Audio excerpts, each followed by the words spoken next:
World Logical Association, in cooperation with Unconscionable Times Media. Abuses ingrained in society. The research of you.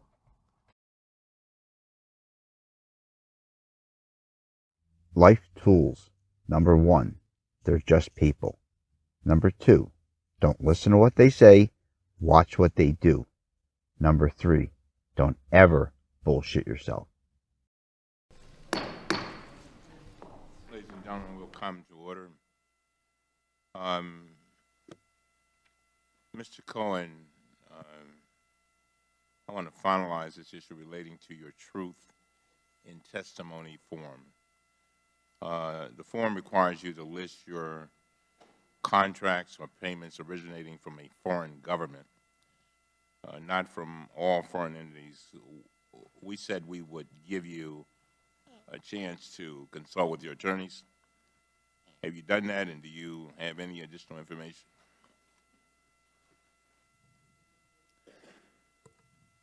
My 4 attorneys continue to believe, as they did before, that the language of the truth in testimony form, which I was given and signed just right before this hearing, and which requires disclosure of any contracts or payments from foreign governments in the last 2 years, did not apply to my work for BTA Bank, which is a Kazakh-owned entity.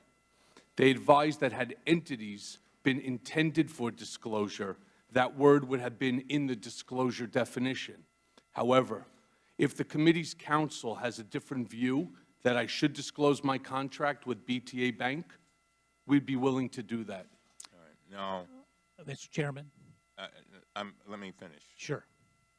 I want to understand clearly, you sought the advice of your counsel, is that right? That's correct. And your counsel advised you to say what you just said, is that right? That's correct. And you know that to be the truth, is that right? Yes, sir. I will yield to the gentleman from the I thank the chairman for his courtesy. Mr. Chairman, instead of making points of order and going back and forth on this, perhaps a way to solve this is for the chairman to request Mr. Cohen give to this committee all the foreign payments that he has received over the last 2 years, whether they're an entity or a government, because we have strong belief, Mr. Chairman, there's over $900,000 that came from the government of Kazakhstan on behalf of Mr. Cohen, and it is either the truth or the whole truth or nothing but the truth. More important, let's bypass our witch hunt scheme we are running with that redirect and have you all backpedaling. Hey, Stormy Meadows, what kind of bullshit fraud scam are you running live? The con. Now we will seal that fraud with you must provide something. Anything. It will not matter. That is what will be left in the minds of the very well-educated United States citizens. Number 31 of 35 in the world. Elijah, that's the guy who pimped you out as his star witness. Innocent victim used as a shield. No choice. To what? Correct. Exonerate him, and in advance. No trial needed. Now, you must go against yourself to obtain justice, therefore working for the Department of Just Us. A conscience stands no choice against unconscionables. You can't win because they can't care. That is why the APA hides anything related to conscience, any acts or anything whatsoever. You are removed from you. Easy pickings. The research fixes all that. First, you will need to get over being a battered person for how many years? That goes for all USA citizens and the world, quite frankly. Then, get in the real game. The same game they play 100% of the time. Survival. Kill or be killed. Always all in. Or underestimate for your kids. Or go with the APA fraud and scam. Just be kind while humanity is raped with your simultaneous complaints and approvals repeated. And the rules, Mr. Chairman, really look at foreign payments that come from or with foreign governments. And the bank he's talking about is owned 81% by the Kazakhstan government. Reclaiming my time, and then we're going to move on. What I will take, first of all, let me be clear. I said to Mr. Cohen that if he came in here and lied, I would nail him to the cross. Didn't I? Did I tell you that? Yes, you did more than once. All right. So if there's any ambiguity, I want that to be cleared up. I have no problem in working with you to make sure that's straightened out, because I don't want it to be a thing where he thinks one thing, we think one thing, and we can clear that up. All right. All right. We have another members that have been waiting. But just on that subject, Yeah. Mr. Chairman, I don't think we should yield. limit it just to the BTA Bank, which has the affiliation with Kazakhstan. I think we should also look at Korea Aerospace Industries, one of his other clients, and any other client that's foreign that may have some connection to that respective country's government. I hope him and his attorneys look at all those and we get the form exactly right as Mr. Meadows wants. Reclaiming my time. Don't provide to them shit until they can prove it is not a witch hunt, hoax, fake news. Put it back on evil, baby. Show me. Their con was debunked live to the world. Stay on that forever. Nothing else to talk about or think about. Did I mention the beauty of retroactive? Forever? Anti-next chapter fraud scheme via at APA. Keep moving.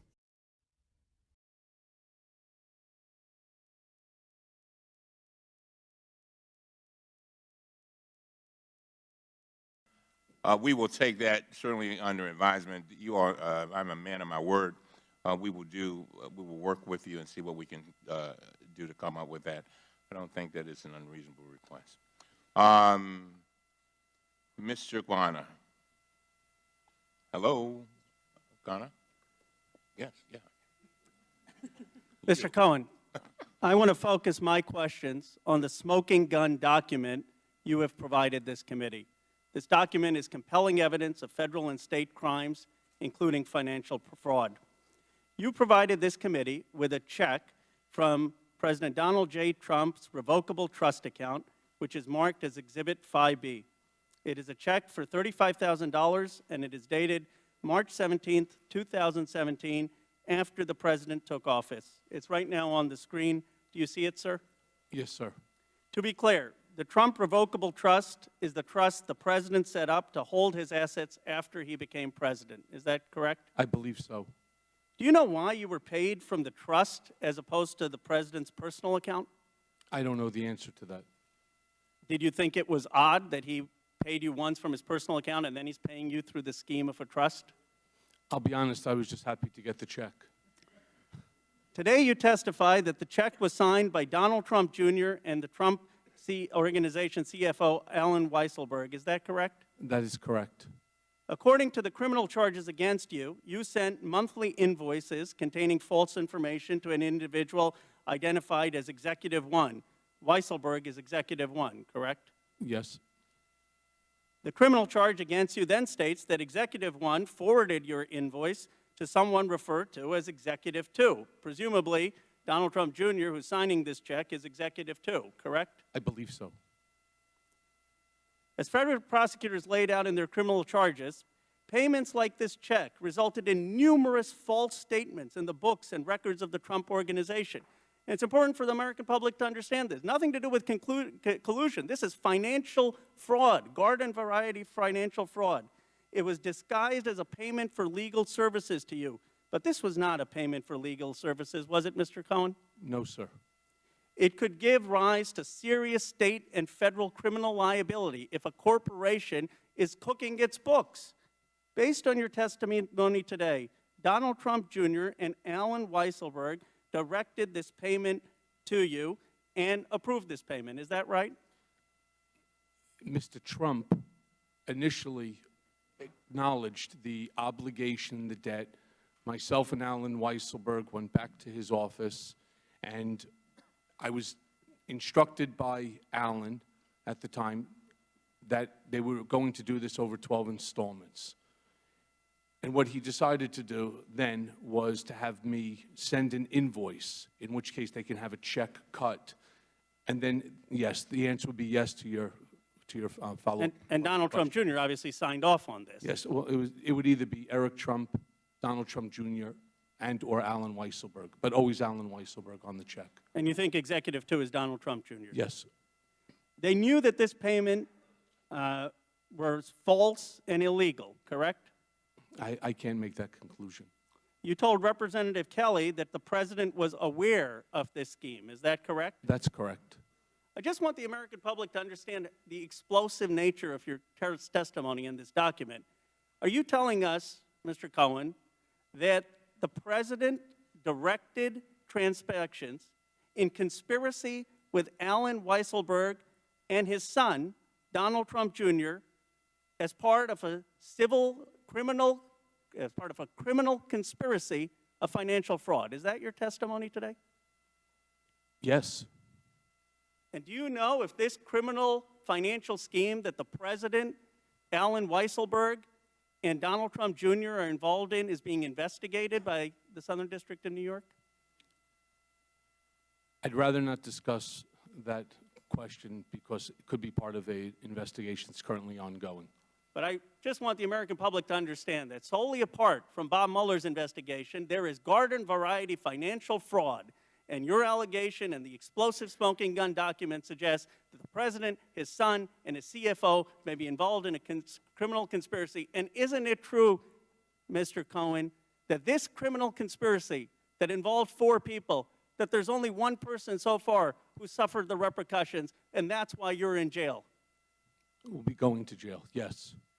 There are 3 other people, though, who were equally involved in this conspiracy. Is that true?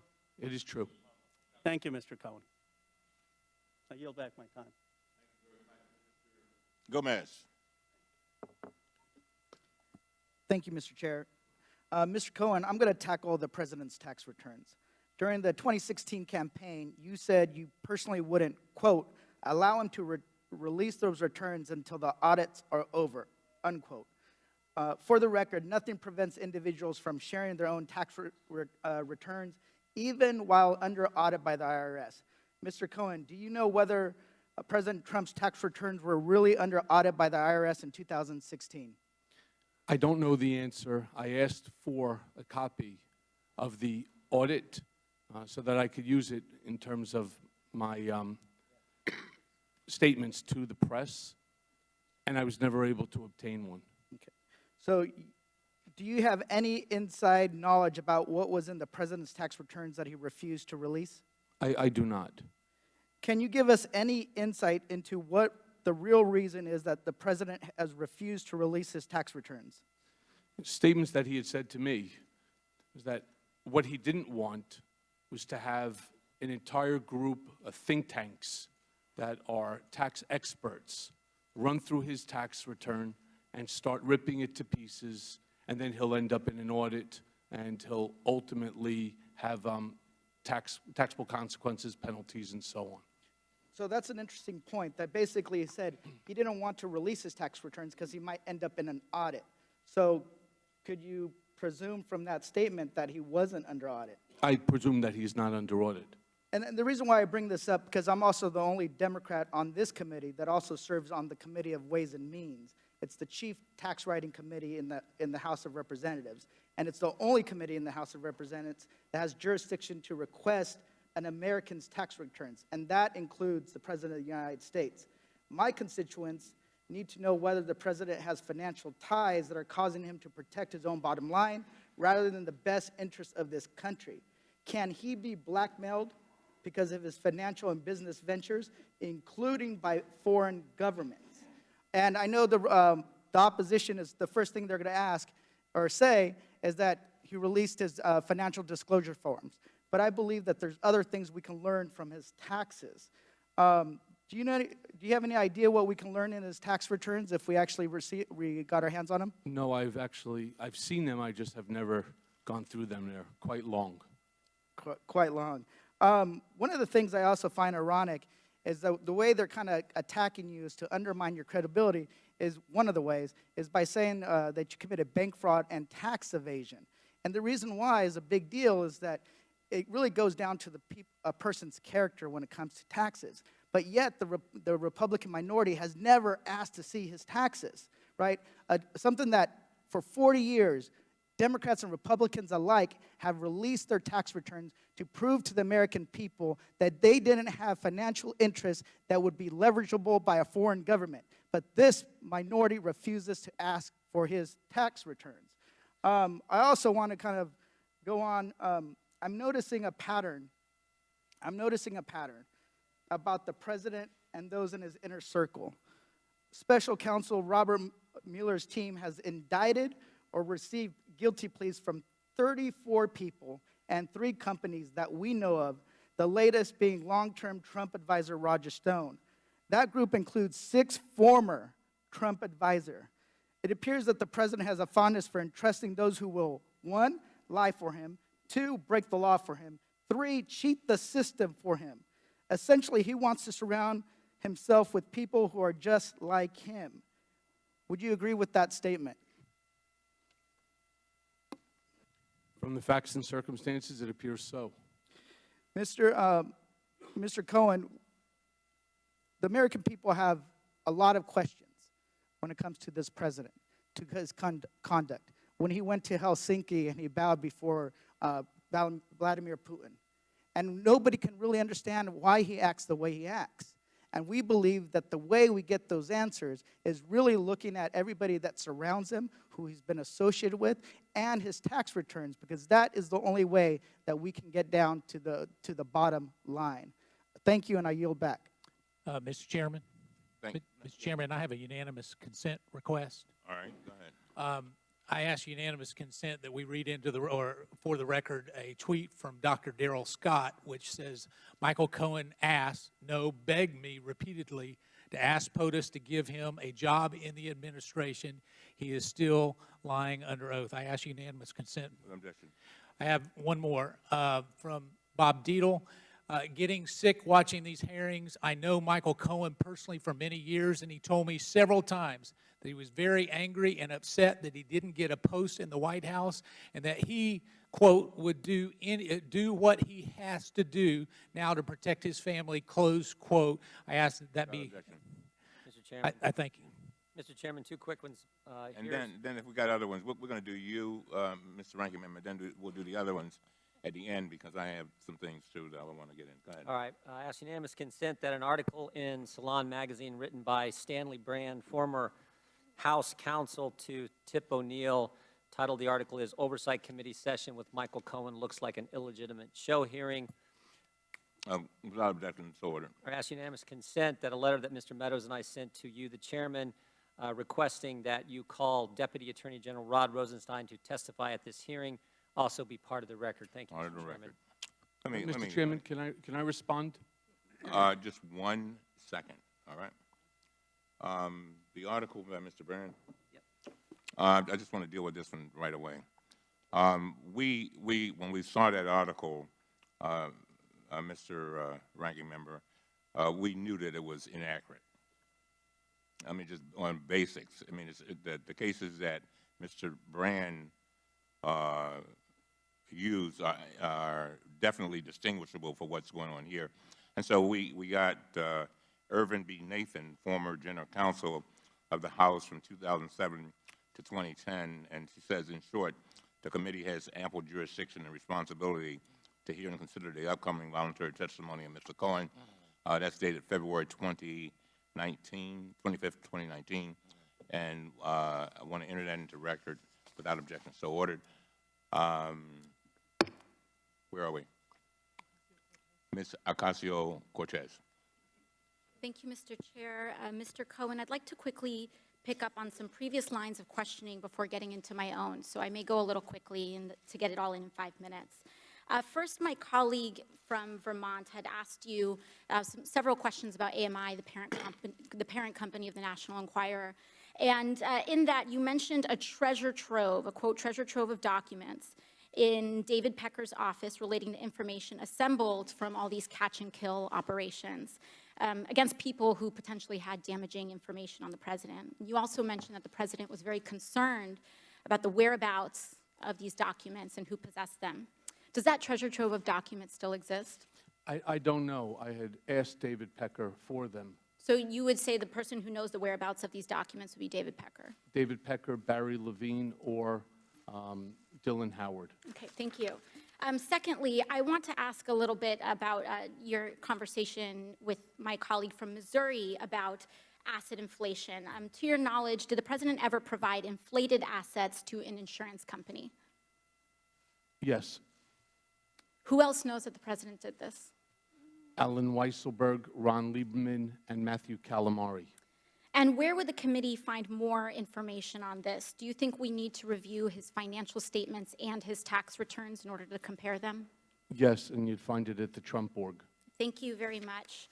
The last thing here, the Trump Golf Organization currently has a golf course in my home borough of the Bronx, Trump Links. I drive past it every day, going between the Bronx and Queens. In fact, the Washington Post reported on the Trump Links Bronx course in an article entitled, "Taxpayers Built This New York Golf Course and Trump Reaps the Rewards." That article is where many New Yorkers and people in the country learned that taxpayers spent $127 million to build Trump Links in a, quote, generous deal, allowing President Trump to keep almost every dollar that flows in on a golf course built with public funds.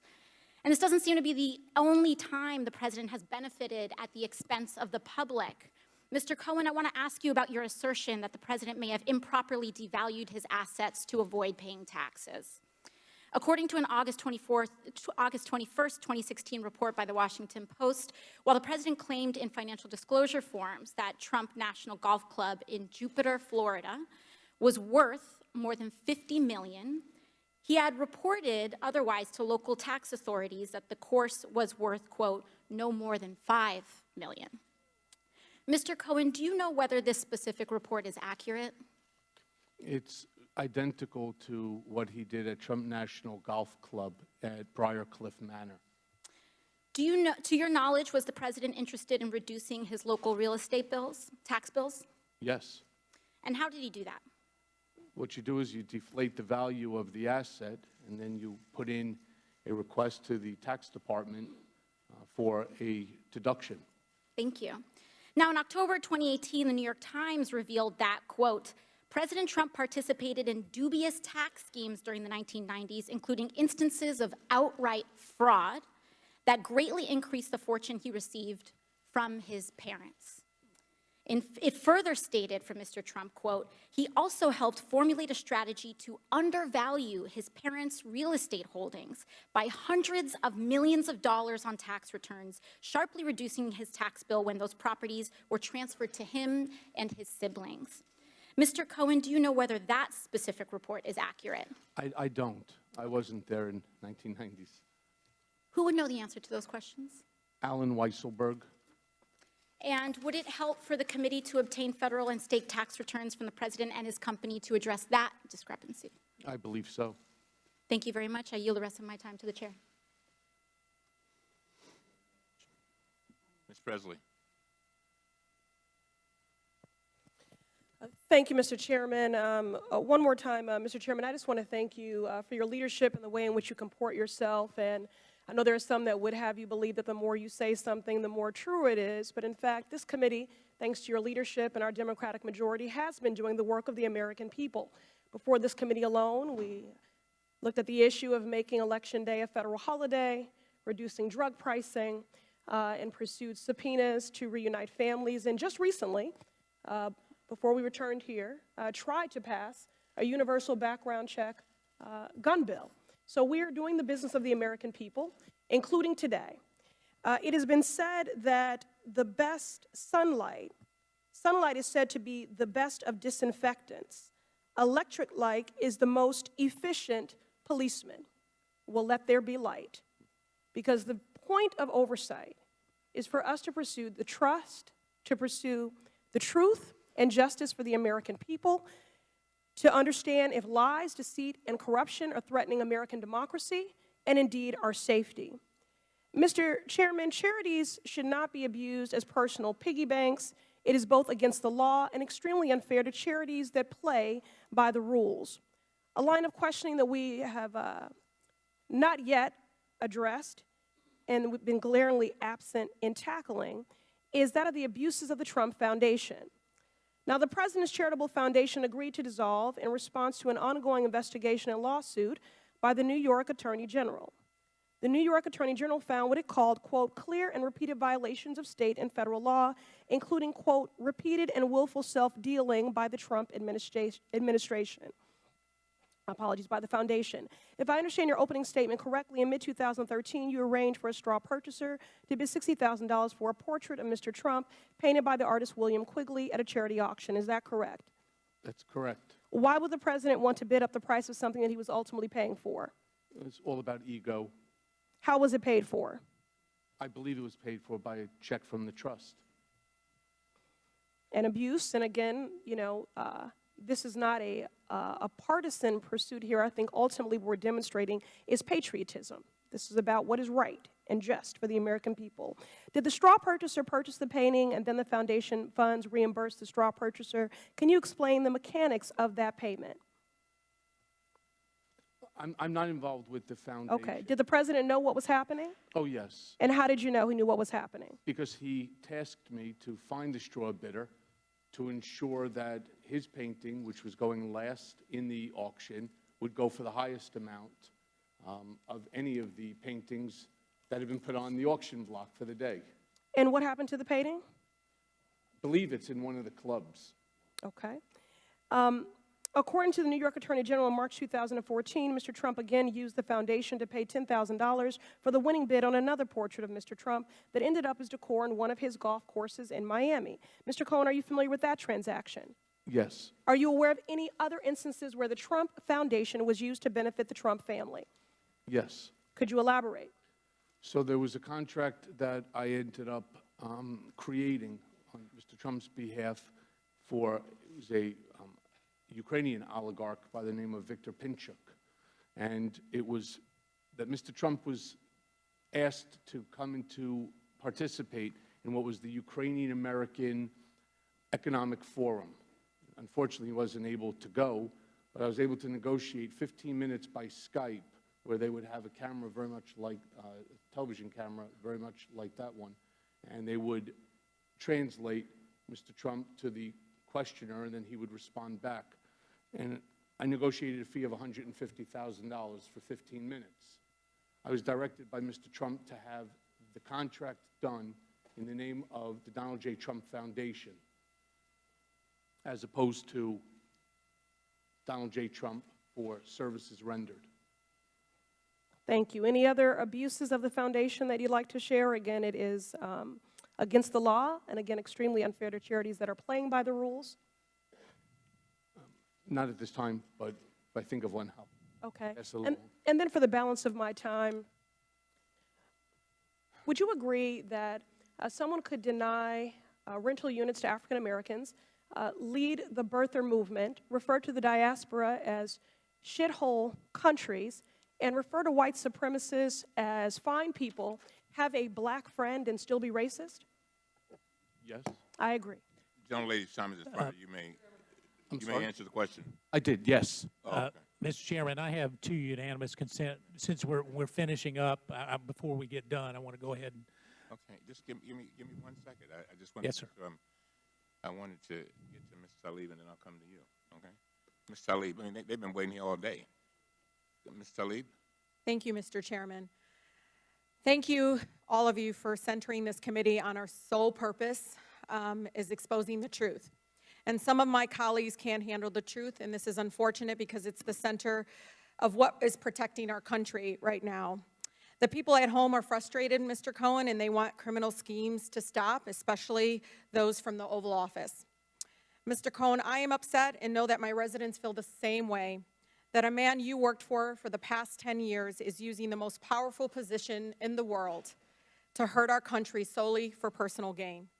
We are upset that some of our colleagues here are so disconnected of what it means to have this President of the United States sending checks to cover bribe payments, not hush payments, bribe payments you made on his behalf. One in 2017 of March, and another August 2017 after he was sworn in as president. They are upset that while my colleagues are trying to discredit your testimony by some of your own unlawful acts and lies, that they are disconnected with the fact that you were the personal lawyer for this President of the United States, that this President chose you as his legal counsel. My stance has always been the same, Mr. Chairman, based on the facts, not on future reports that we're all waiting on. My residents back home don't need a collusion cause with a foreign government to know this President, Individual 1, has disregarded the law of the land, the United States Constitution, and that he has misused his pardon powers. In the sentencing memo, Mr. Cohen, filed by the federal prosecutors in New York in December of last year, they stated, quote, in particular, and as Cohen himself has now admitted with respect to both payments, he acted in coordination with and at the direction of Individual 1. Mr. Cohen, as you know, President Donald J. Trump brand comes first, not the American people. Based on what you know now, based on what we know now, is that Individual 1 used his money, businesses, and platform to enrich himself, his brand, and then the process directed you, Mr. Cohen, to commit multiple felonies, and you covered it up, correct? That's correct. You called it protecting his brand, correct? And him as well. Mr. Cohen, with this, do you think the President of the United States is making decisions in the best interest of the American people? No, I don't. Especially those you said that he used horrible words about, like African Americans, Muslim Americans, and immigrants? Yes.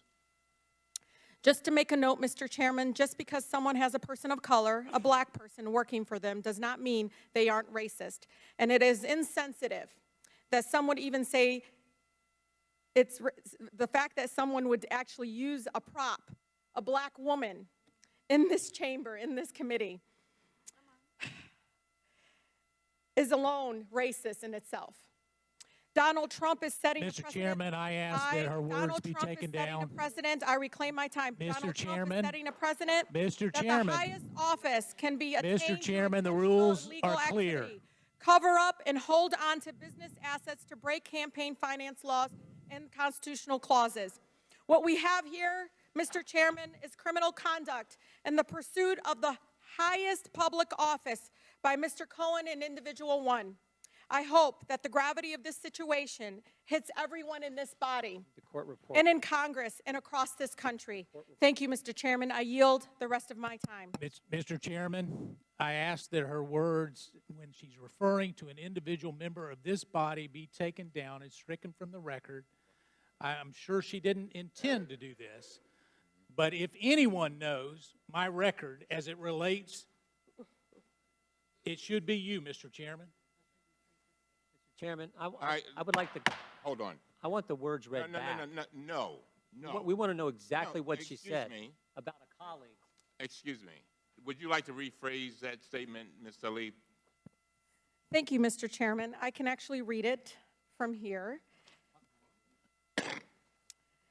Just to make a note, Mr. Chairman, that just because someone has a person of color, a black person working for them, does not mean they are racist. And it is insensitive that someone would even say racist, say it is racist in itself, and to use a black woman as a prop to prove it otherwise. And I can submit this for the record. If a colleague is thinking that that's what I'm saying, I'm just saying that's what I believe to have happened. And if, as a person of color in this committee, that's how I felt at that moment, and I wanted to express that.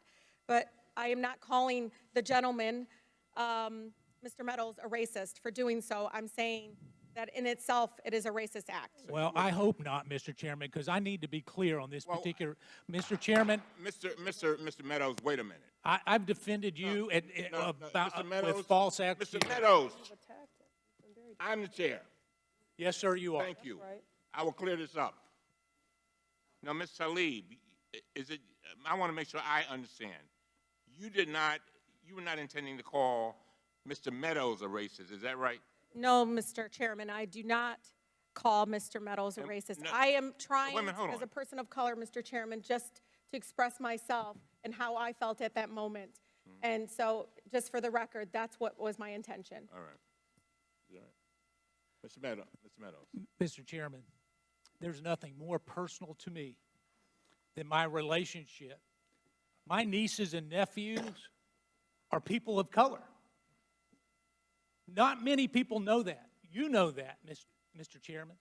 And to indicate that I asked someone who is a personal friend of the Trump family, who has worked for him, who knows this particular individual, that she's coming in to be a prop, it's racist to suggest that I asked her to come in here for that reason. Mr. President, the president's own person, she's a family member. She loves this family. She came in because she felt like the President of the United States was getting falsely accused. And Mr. Chairman, you and I have a personal relationship that's not based on color. And to even go down this direction is wrong, Mr. Chairman. First of all, I want to thank the gentleman for what you have stated. If there's anyone who is sensitive with regard to race, it's me. Son of former sharecroppers that were basically slaves. So I get it. I listened very carefully to Ms. Tlaib, and I think, and I don't want to, I'm not going to put words in her mouth, but I think she said that she was not calling you a racist. And I thought that we could clarify that, because you, Mr. Meadows, you know, and of all the people on this committee, I've said it and got in trouble for it, that you're one of my best friends. I know that shocks a lot of people. And likewise, Mr. Chairman. But you are. And I could see and feel your pain. I feel it. And so, and I don't think Ms. Tlaib intended to cause you that kind of pain and that kind of frustration. Did you have a statement, Ms. Tlaib? I'm going to yield to you. We can just straighten this up. Mr. Chairman, and to my colleague, Mr. Meadows, that was not my intention, and I do apologize if that's what it sounded like, but I said someone in general. And as everybody knows in this chamber, I'm pretty direct, so if I wanted to say that, I would have, but that's not what I said. And thank you, Mr. Chairman, for allowing me to clarify, but again, I said someone. And again, I was not referring to you at all as a racist. Well, I thank the gentlewoman for her comments. I thank the chairman for working to clarify this, and I appreciate the chairman's intervening. Now, to the gentleman, first of all, thank you for allowing us to resolve that. The gentleman had asked a little bit earlier. I will withdraw my request. Oh, you don't want to do the unanimous consent? I need the unanimous consent, but I think I need to officially withdraw my request that it be stricken from. Go on, withdraw it. You did it? I did. All right, sounds good. Now, I will recognize you for your unanimous consent. I think you want to put in the record some documents. Yeah, thank you, Mr. Chairman. I ask unanimous consent that we put forth in the record the Vanity Fair article, which indicates that Michael Cohen must be the most gifted consultant in America, outlining his insights into government, healthcare, and policy and real estate, suggesting that it's not a real company, but and just like he's not a lawyer. Without objection, so ordered. Thank you. I ask unanimous consent that the LA Times article of July 16, 2018 actually be put in the record, which outlines the $1.2 million payment and their misgivings thereafter. Without objection, so ordered. Any other unanimous consent requests? Size. Thank you, Mr. Chairman. I ask unanimous consent to make the February 9th, 2019 Washington Post profile of Michael Cohen, titled Michael Cohen's Secret Agenda, part of the record. This story shows Cohen to be a selfish manipulator who is all about himself. It even has a false anecdote about how he once claimed to deliver his own son, his own baby. Without objection, so ordered. Thank you, Mr. Chairman. I ask unanimous consent to make the May 9th, 2018 Washington Post article, South Korean firm paid Michael Cohen $150,000 as it sought contract from U.S. government as part of the record. The article reported Korea Aerospace Industries paid a shell company run by Cohen. Without objection, so ordered. Thank you, Mr. Chairman. I ask unanimous consent to make Michael Cohen's sentencing statement to the Southern District of New York part of the record. The statement establishes that Michael Cohen continues to falsely blame his crimes on blind loyalty to the president, but only Cohen is to blame for his many false statements to financial institutions and the IRS. Without objection, so ordered. I ask unanimous consent to make the August 20th, 2018 CNN article, Fed scrutinizing Michael Cohen's former accountant and bank loans, part of the record. Cohen's accountant was subpoenaed to appear before a grand jury and required a lawyer. In his sentencing memo, prosecutors said Cohen attempted to blame his tax evasion on his accountant. Without objection, so ordered. Two more, real quickly. Sure. Ask unanimous consent to make the February 26, 2019 order filed by the Appellate Division of the State of New York regarding disciplinary proceedings against Michael Cohen part of the record. This order, which proactively applies starting February 28th, establishes Cohen committed a serious crime and ceased being an attorney when he was convicted of lying to Congress. Without objection, so ordered. And finally, Mr. Chairman, I ask unanimous consent to make the July 26, 2018 Washington Post article, Michael Cohen secretly recorded Trump. Does that make him a bad lawyer? Part of the record. The article describes potential ethical violations of a lawyer, Cohen, recording his client, Trump, without the client's knowledge. Without objection, so ordered. Mr. Norman. Thank you. Thank you, Mr. Chairman. I ask unanimous consent to make the January 18, 2019 Huffington Post article, 11 tweets from the fake fan account, Stud, Michael Cohen paid to fawn over him, part of the record. The account is described as a place for women who love and support Michael Cohen. Strong pit bull, sex symbol, no nonsense, business oriented, and ready to make it. Without objection, so ordered. Mr. Roy. Thank you, Mr. Chairman. I would ask unanimous consent to make the April 20th, 2018 article in Mother Jones titled Michael Cohen Says He's Never Been to Prague. He Told Me a Different Story, part of the record. Without objection, so ordered. Thank you, sir.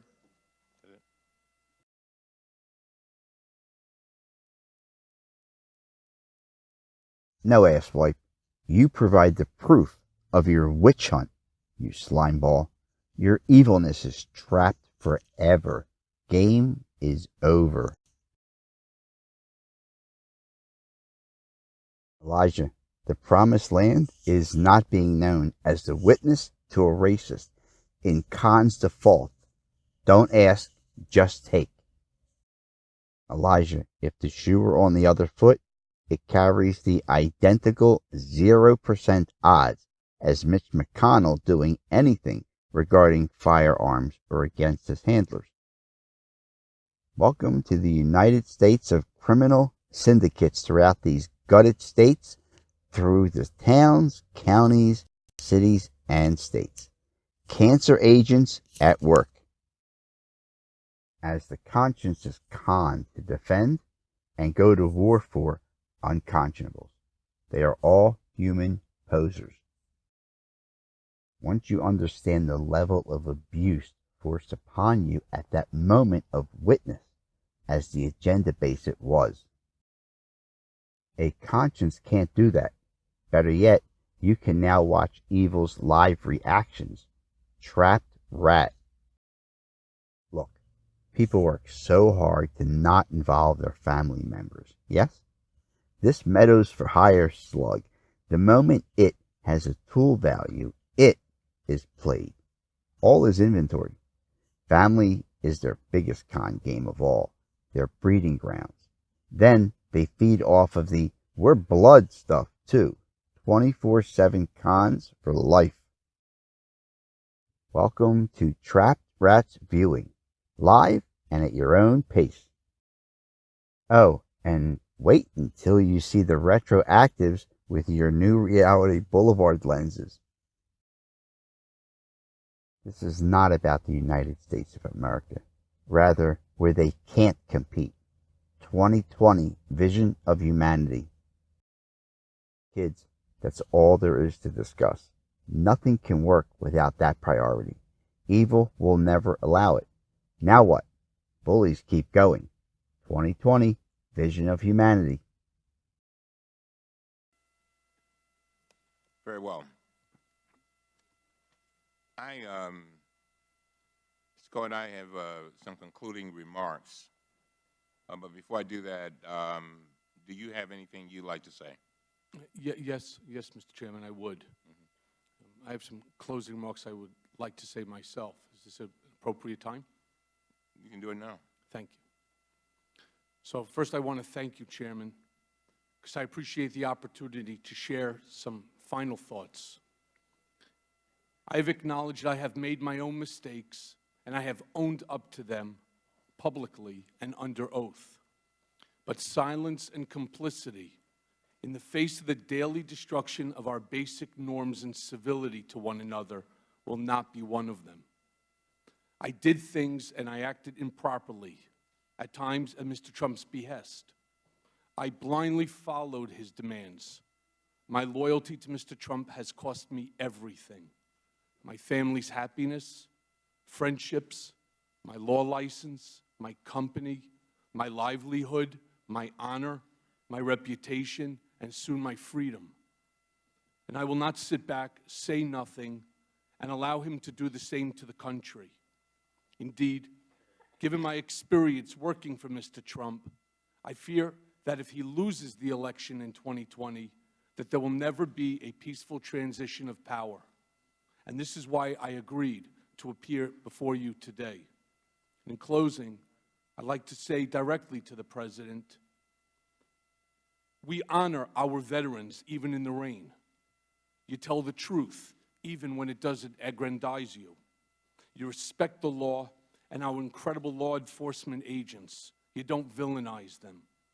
You don't disparage generals, Gold Star families, prisoners of war, and other heroes who had the courage to fight for this country.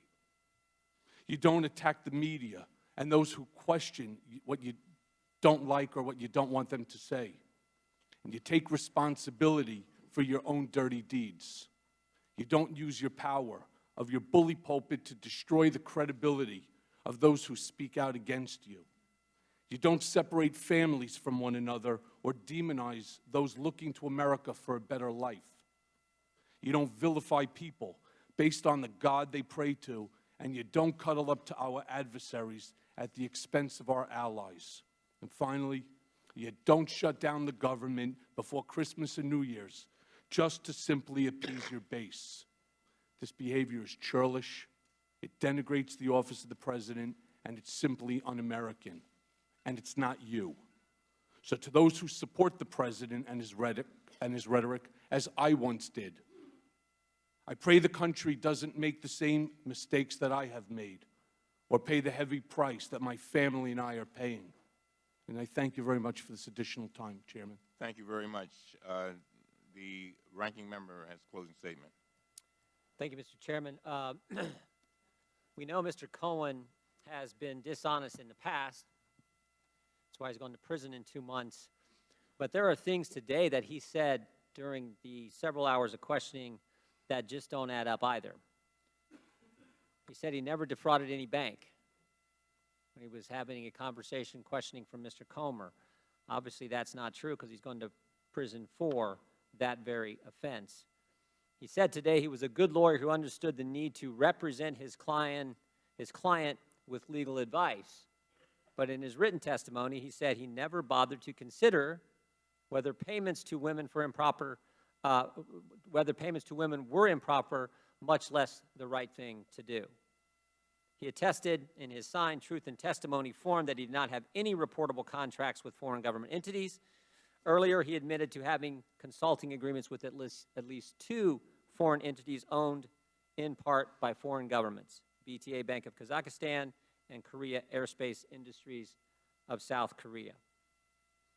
He said to Chairman Cummings that Donald Trump directed him and the Trump Organization CFO Alan Weiselberg to, quote, go back to his office and figure out how to make the $130,000 payment. But in his testimony, he says, Mr. Trump directed me to use my own personal funds from the home equity line of credit to avoid any money being traced back to him that could negatively impact the campaign. And in response to a question about him paying to set up the fake Twitter account at Women for Cohen, that he didn't direct the commission of that Twitter account. He says, I didn't set that up, and it was done by a young lady that works for the firm, when in fact, he did ask the IT firm Redfinch to set it up, according to the owner of Redfinch. And finally, he said he didn't want a job with the administration, even though the attorneys with the Southern District of New York stated that this was a fact. When asked about this, they said, I wouldn't call them liars, but that statement is not accurate. Mr. Chairman, I think maybe more importantly is what we should have been doing today.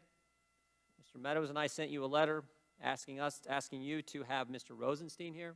I think it's important to know that last week when you announced that Mr. Cohen was coming this week, just happened to be the very same week that we learned the Deputy Attorney General of the United States was thinking about wearing a wire to record the Commander-in-Chief, was actually contemplating talking to cabinet members and invoking the 25th Amendment.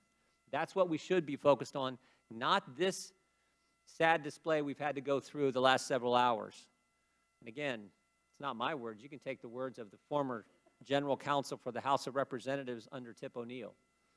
So I hope we've learned some things here today. But Mr. Chairman, as I said earlier, your first big hearing, the first announced witness of the 116th Congress, is a gentleman who is going to prison in 2 months for lying to Congress. I don't think that's what we should be focused on. Yield back. Thank you very much. You know, I've sat here and I've listened to all of this, and it's very painful. It's very painful.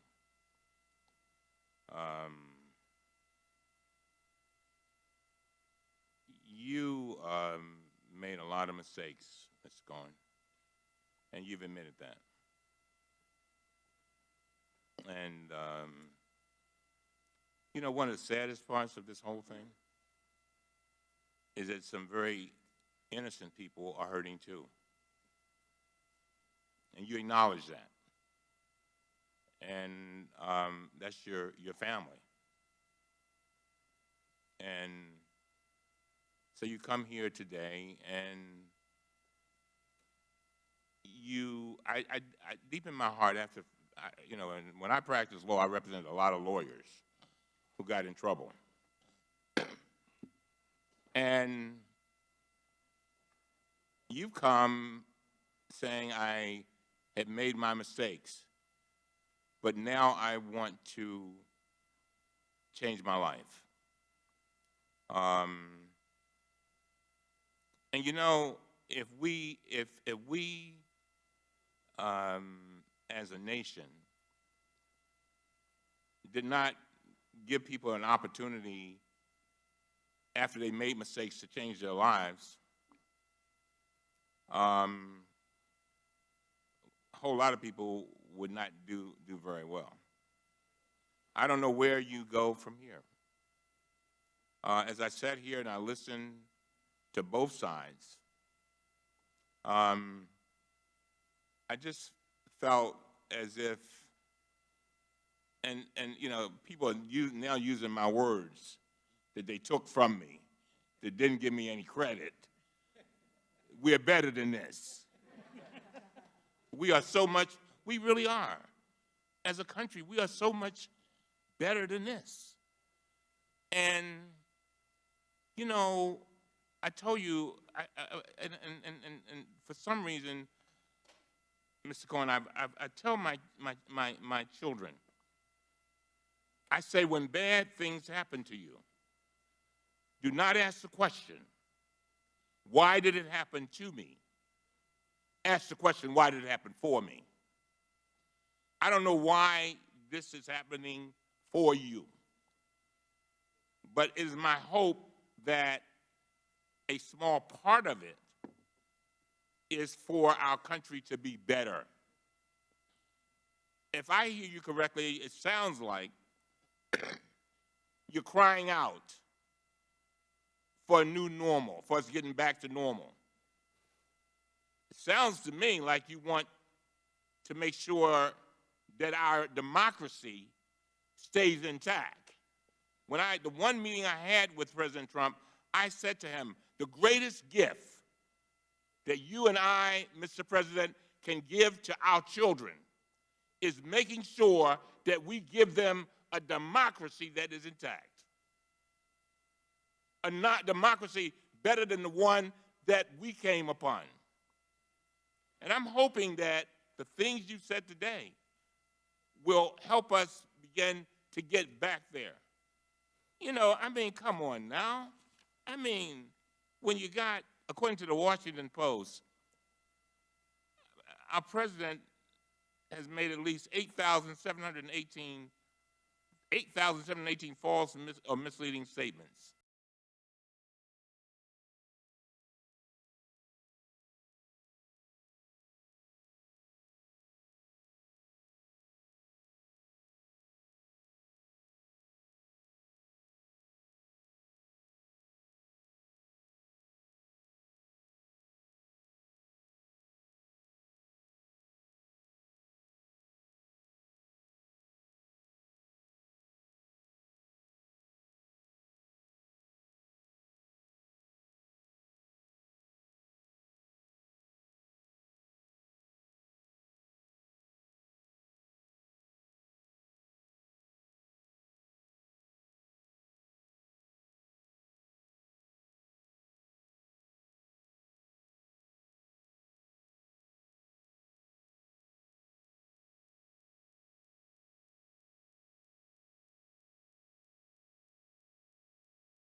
That's stunning.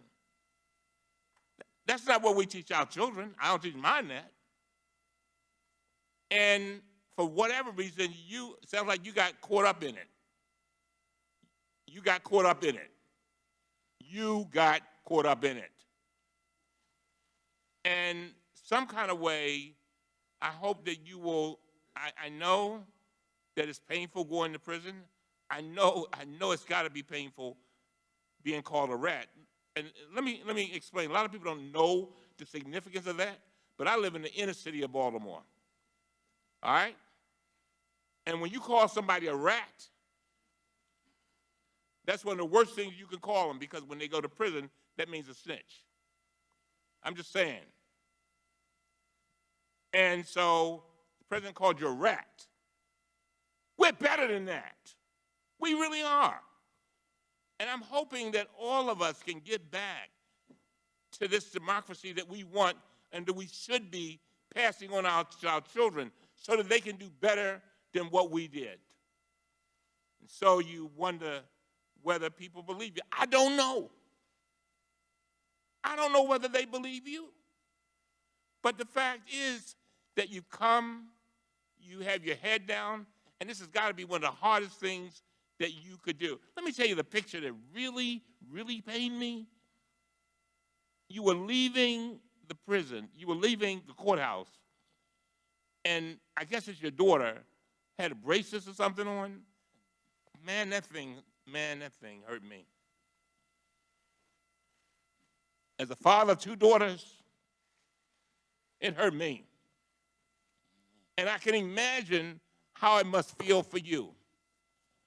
But I'm just saying to you, I want to first of all thank you. I know that this has been hard. I know that you face a lot. I know that you are worried about your family.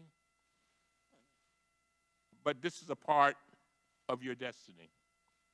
And hopefully, this portion of your destiny will lead to a better Michael Cohen, a better Donald Trump, a better United States of America, and a better world. And I mean that from the depths of my heart. When we're dancing with the angels, the question will be asked, in 2019, what did we do to make sure we kept our democracy intact? Did we stand on the sidelines and say nothing? Did we play games? And I'm tired of these statements saying, people come in here and say, oh, this is the first hearing. It is not the first hearing. The first hearing was with regard to prescription drugs. Remember, a little girl, a lady sat there, Miss Wortham, her daughter died because she could not get $333 a month in insulin. That was our first hearing. Second hearing, H.R. 1, voting rights, corruption in government. Come on now. We can do more than one thing.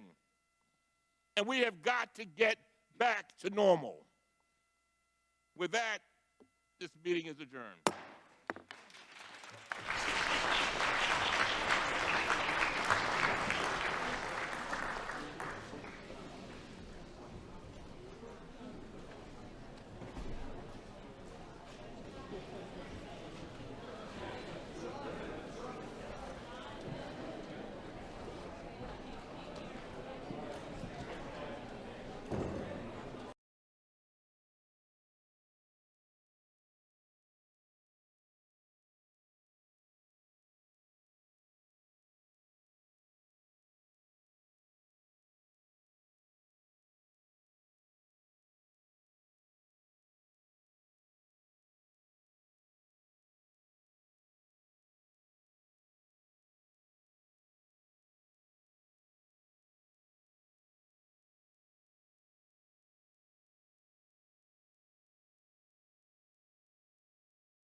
invoice number 45943, dated September 7th of 2011, contains an entry for watching the Truth About Susie video.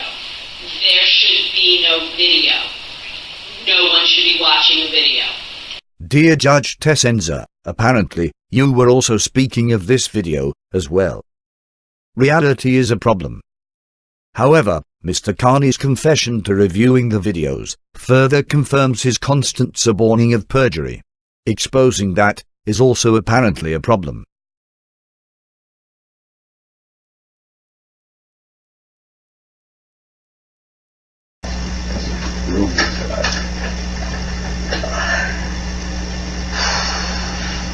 Now, you're not in trouble for getting into his account, are you? Because I had to crack his password for you to do this. Justice. A judge abides by facts, laws, truths and evidence. A justice creates their own facts, laws and truths, in the face of opposing evidence, and, or knowingly applies, lies to law. When the scales of justice become the scales of injustice. Note, this ad has been authorized by the actions of the Judgetess. Judgetess Judith C. Enza. There should be no video. No one should be watching the video. Catches him on video throwing baggies of heroin down a storm drain. Enough evidence for an arrest and a conviction. You know, the old saying is, you know, a picture's worth 1,000 words. Well, a video's worth 1,000,000. There should be no video. No one should be watching the video. I think these videos are incredibly helpful. There should be no video. No one should be watching the video.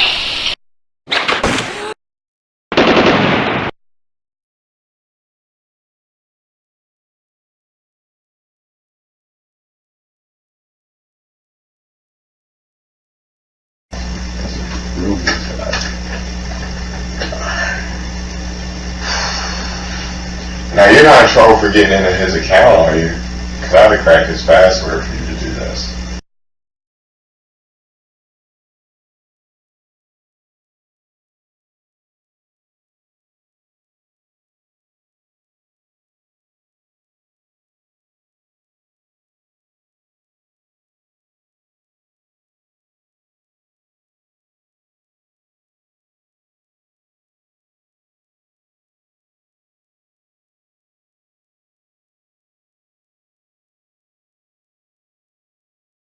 Life tools.